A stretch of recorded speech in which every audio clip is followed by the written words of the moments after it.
noches. Esto va para largo, así que tomen asiento, pónganse cómodos y cómodas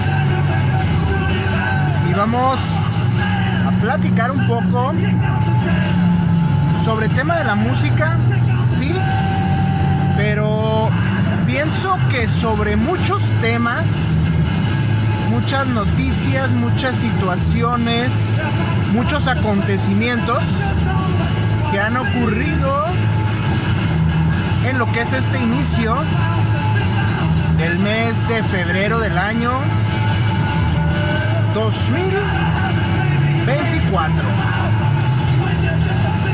Una mala noticia que ya la comentamos anteriormente: la muerte del señor Wayne Kramer, uno de los guitarristas de la legendaria banda de la ciudad de Detroit, Michigan, la legendaria banda MC5 o los Motor City 5, una banda que prácticamente dio el banderazo de inicio para lo que sería la consolidación de la escena de hard rock realmente duro, precisamente en Detroit, y de donde más tarde surgirían bandas como The Stooges de Iggy Pop, como Alice Cooper, como Ted Nugent, como los Cactus, entre muchas otras. Una escena maldita, pero también una escena muy celebrada. Es posible que quizá Alice Cooper, que se movió de Arizona a Detroit cuando empezó a haber este surgimiento de bandas, y es posible que Kiss, que grabaron en 1975 el disco Alive, precisamente ahí en el Cobo Hall de Detroit, Michigan, probablemente estas dos bandas transplantadas de otras ciudades, Arizona y Nueva York, hayan sido las que más éxito hayan tenido de esta sagrada escena del hard rock en los 70s. También olvidé mencionar a Grand Funk, por ejemplo, que también salió precisamente de esta escena y tuvo también mucho éxito, aunque no fueron de los originales. Bueno, los MC5 publicaron 3 discos: el Kick Out the Jams, el Back in the USA y el último, ahí se los debo, no me acuerdo el tiempo, no me acuerdo el nombre, es algo de tiempo. Pero bueno, el caso es que publicaron estos 3 discos sin mucha repercusión comercial, pero sí con mucha repercusión a nivel influencia. Como les comento, prácticamente arrancaron con esta escena y sí consiguieron algo de éxito a nivel influencia en los 70s. Lamentablemente nos enteramos que este 2 de febrero fallece ni más ni menos que el señor Wayne Kramer. Y bueno, si hablamos ahora sí que de fallecimientos, tendríamos que hablar ni más ni menos que del señorón Damo Suzuki. Ahí estamos escuchando el tema Mushroom. Damo Suzuki fue algunos dirán nómada, otros dirán itinerante, otros dirán vagabundo japonés, que se dedicaba a tocar música en las calles, allá en Berlín, en Alemania. Y bueno, ahí es donde se lo encuentra el resto de la banda de los Can, que acababan de terminar su relación con el muy volátil músico inglés o cantante estadounidense Malcolm Mooney. Deja la banda tiene problemas mentales. Algunos dirían que era muy volátil, muy violento. Algunos platicaban que ya hacía stage diving en medio de aquellos conciertos a inicios o a finales de los 60s en Alemania. Y esto no le gustó al resto de los Can. Se separaron. Y es entonces cuando encuentran a Adamo Suzuki en los 70s y graban 3 discos legendarios con el señor Damo Suzuki. Estamos hablando precisamente de este Tago Mago que estamos escuchando. Un disco tremendo, sumamente experimental, pilar fundamental de lo que sería el krautrock.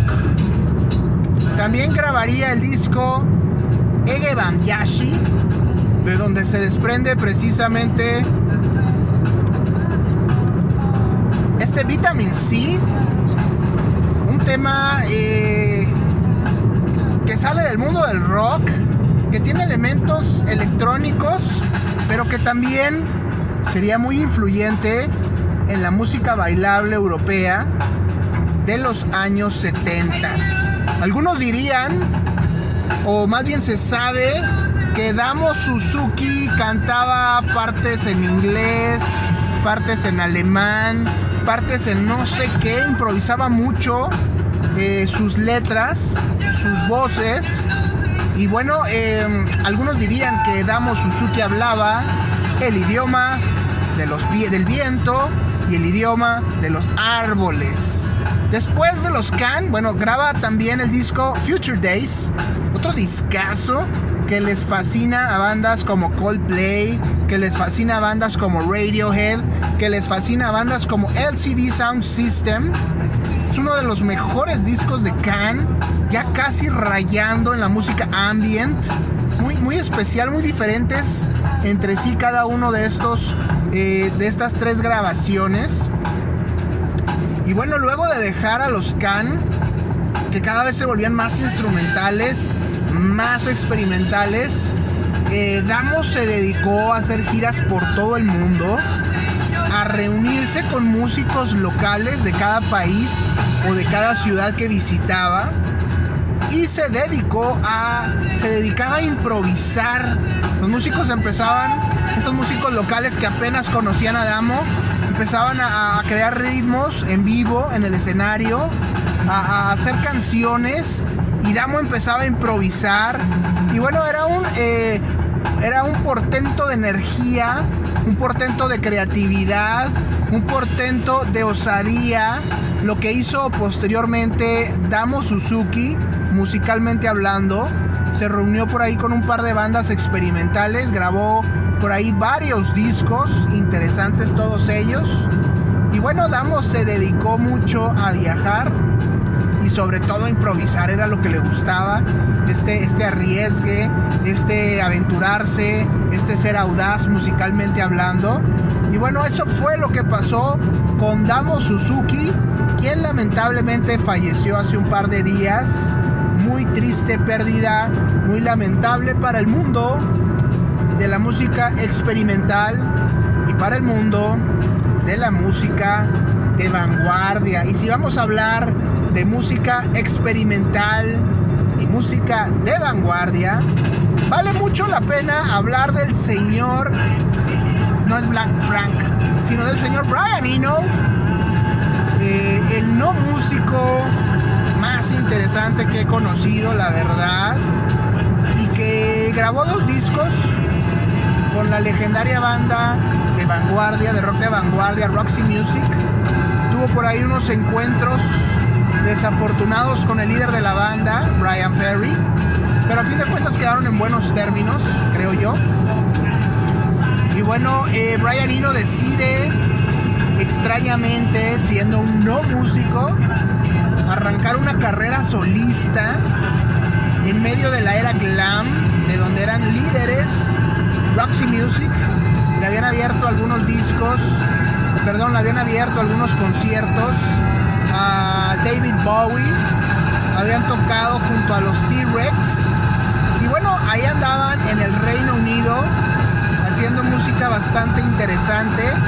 Se separa Brian Eno, decide seguir siendo músico glam, pero también decide empezar a integrar estas influencias de música contemporánea, radical, de música electrónica, de Eric Satie, y comienza a integrar todo esto en su música.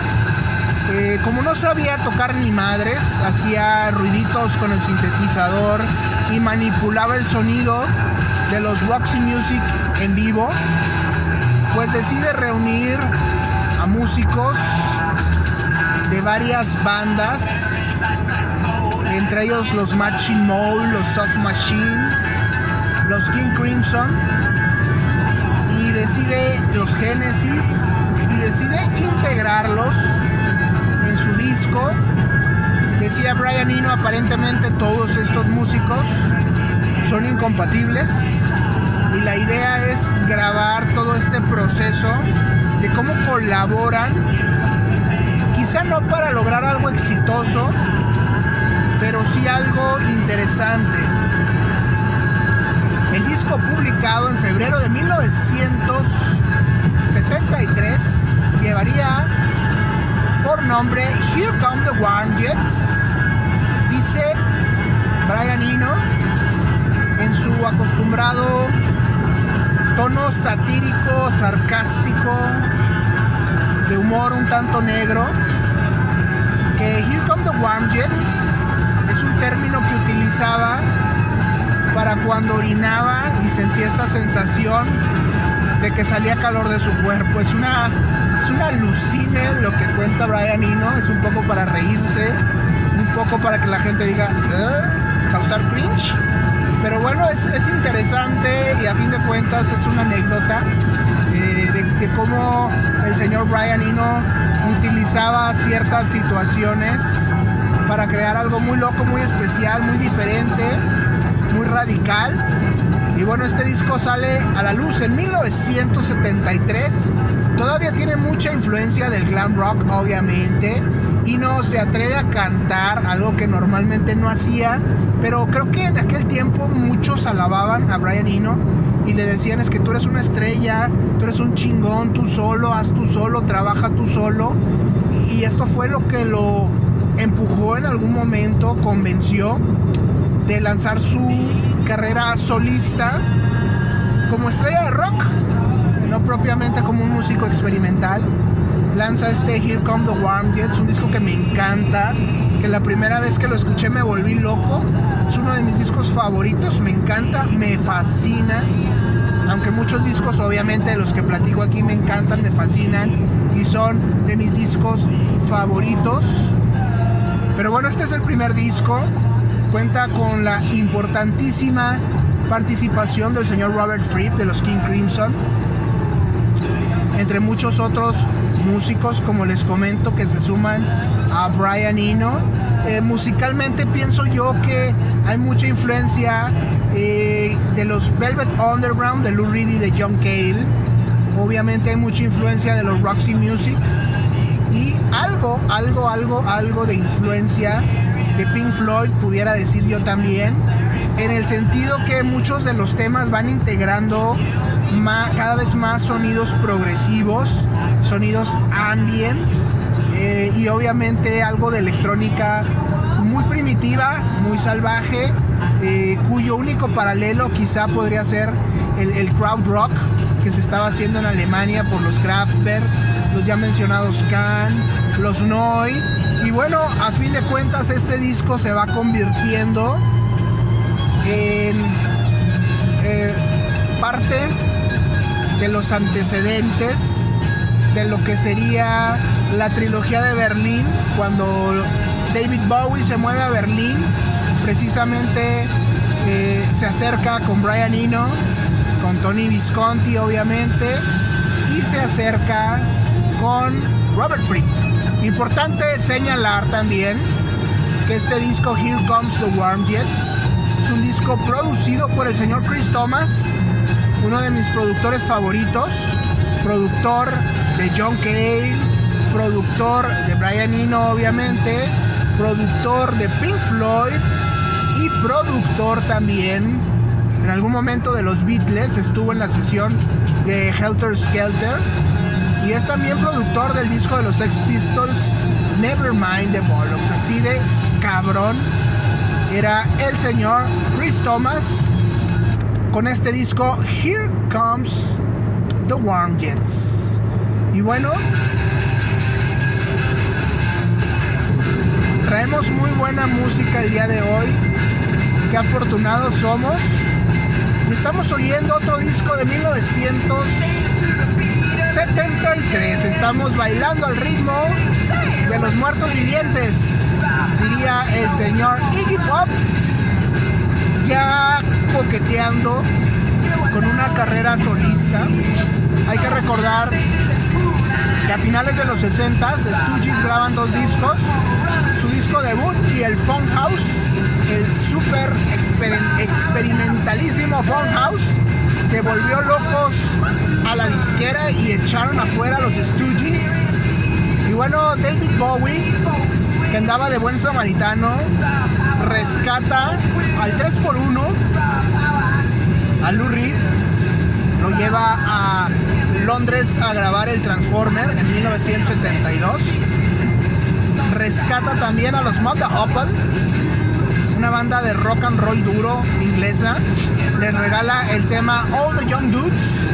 Y bueno, Mud the Hoople de Ian Hunter retoman, renacen y consiguen algo de éxito gracias a David Bowie. Y bueno, finalmente hace Bowie su rescate quizá más importante. Rescata al señor Iggy Pop y después al resto de los Stooges, más James Williamson.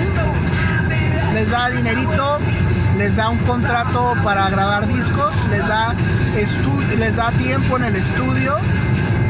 Y bueno, Iggy Pop para aquel entonces ya estaba también metido en el rollo del glam rock.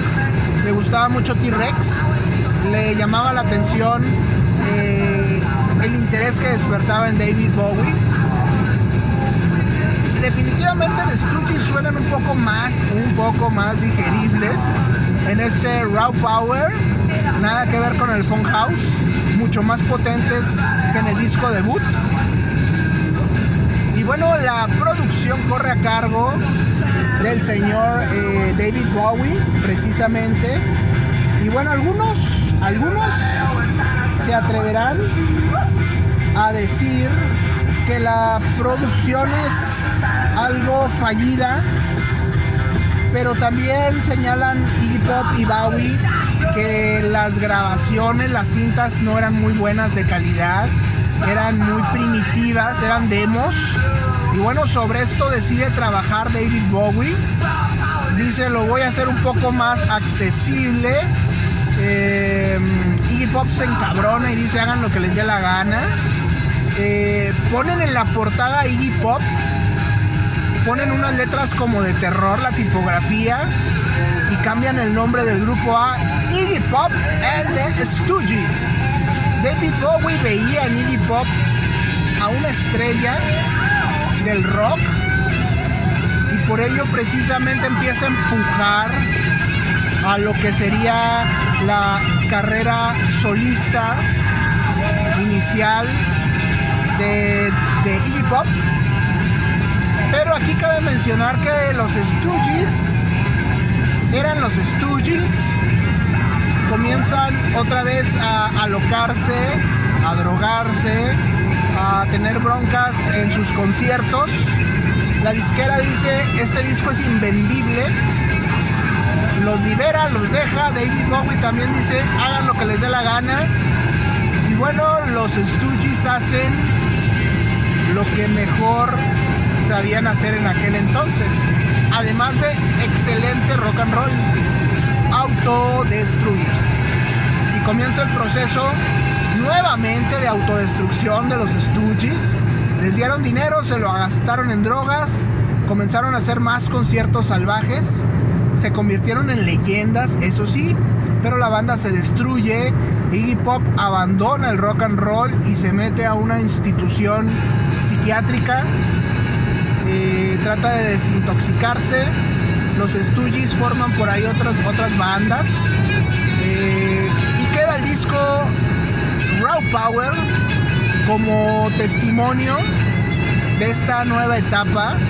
Y curiosamente un disco que, como les digo, se publica en 1973 y que de alguna forma, junto con el Kick Out the Jams de los MC5 y otros muchos discos de protopunk, comienzan a despertar mucho interés en el Reino Unido, que siempre ha sido un poco más abierto para sonidos más experimentales, más salvajes. Abrazan a los MC5, abrazan a los Stooges, abrazan a los New York Dolls, ya un par de años después de que estas bandas ya no existían o seguían tocando ya, ahora sí que en lugares muy decadentes, de forma muy decadente, ya en el ocaso de sus carreras. Y en 1975-76 comienza precisamente tomando como base de estos sonidos el movimiento conocido como el punk rock.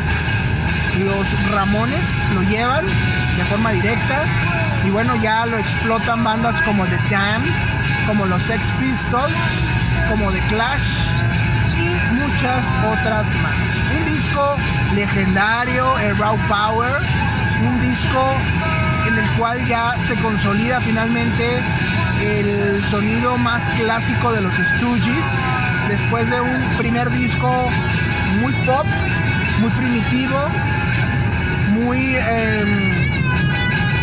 básico, pudiéramos decir, un Funhouse alucinante, totalmente experimental y salvaje. Y bueno, finalmente aquí los Stooges encuentran su sonido clásico. Para mí uno de los mejores discos de rock and roll de la historia. Cuando me preguntan quién es la mejor banda de rock and roll de la historia, por lo general digo que son los Stooges. Y bueno, de ahí la importancia, sobre todo de este disco, también publicado en el mes de febrero. Estamos conmemorando aniversario de este importantísimo disco para la música hard rock, punk rock y rock duro, pero duro de veras en general, y otra banda de la legendaria escena de Detroit. Y vamos a movernos unos cuantos años más hacia adelante. Vamos a viajar en el tiempo. Y bueno, estamos en 1981. Estamos escuchando las guitarras del señor Mark Rial. Estamos escuchando la batería del señor Sandy Slavin. Y ahora vamos a escuchar la voz. Ahí está. Poderosas vocales del señor Guy Esperanza, a cargo de la banda Riot, una banda surgida a mediados de los 70s en Estados Unidos, en la ciudad de Nueva York, inspirados por el sonido de la banda Monrose, aquella en donde tocaba Ronnie Monrose y Sammy Hagar. Los Riot lanzan una carrera a mediados de los 70s, moviéndose entre el hard rock y el heavy metal, y considerando que eran una banda de Nueva York, obviamente obtienen cero apoyo, cero repercusión y cero seguidores. La banda no consigue impactar ahí en los 70s. En los 70s en Nueva York el sonido era el protopunk y el punk rock. Y curiosamente estos Riot consiguen influir en las primeras bandas de la New Wave of British Heavy Metal de finales de los 70s, que querían distanciarse de los Black Sabbath, de los Led Zeppelin, de los Deep Purple, y querían hacer algo diferente. Querían reinventar el heavy metal y convertirlo en un vehículo que pudiera realmente competir contra la energía y la intensidad del punk rock.